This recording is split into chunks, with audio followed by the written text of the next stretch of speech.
Let me ask you something, Kenna. When we have someone involved in, let's say, a motor vehicle accident, a car accident, and they just look like they got run over by a truck, it's clear when I see them that they are coming in for a biomechanical issue.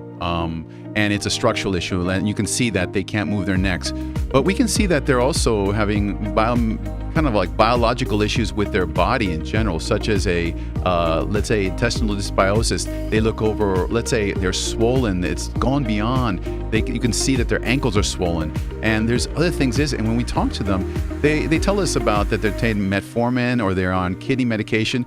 What can we offer the individuals like that? We can definitely offer them a whole bunch of different solutions that might not always involve those medications that you're going to need to be on full time. Of course, we do work with other doctors. We're not just telling everyone to get off medication because that's not always the answer. But we can offer more natural ways, such as the lifestyle change. We have coaching programs at our clinic, and we even have these really amazing bracelets that we connect to a scale.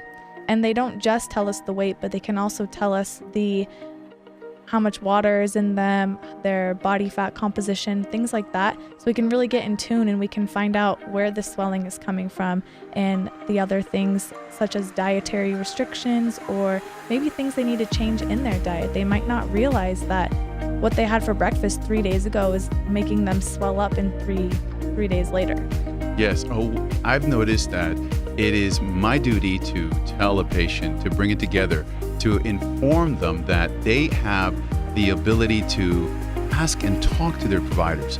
The doctor is always willing to listen. If it's a good doctor, if your doctor is one that, and here's where I kind of draw the line. If your doctor is not willing to understand that your diet is related, that your diet and the food that you eat and your lifestyle has anything to do with your disorder, then find another doctor. It's that simple. I don't mince words. I'm too old for that.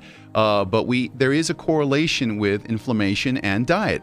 So if the doctor it treats that way, I certainly will send them back. But if there's a doctor that does not understand that there's a concept of nutrition and along with living and lifestyle changes, well, then we need to find a doctor that is a little bit more open to sit down and find out the other domino features, so to speak, in the process. So let me ask you this.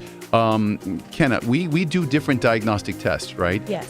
We do GI, we do gastric tests, we do blood work, we do metabolic panels. What our goal is that the fundamental assessment to find out how the immune and inflammation is occurring. So whether it's a joint problem, whether it's inflammatory, we stick to the primary. And in that situation where we do find that there's an inflammation issue, we do refer out to the right doctors to determine, this is what we find. And you know what the doctors find out?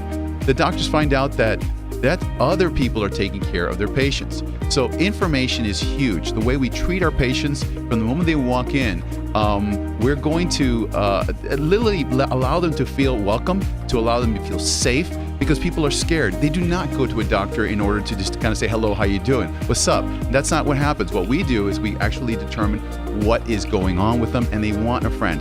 We have here with us today Trudy, who's our main director of our office, who meets our patients. She's our clinical liaison. She's been so kind to give us her time today.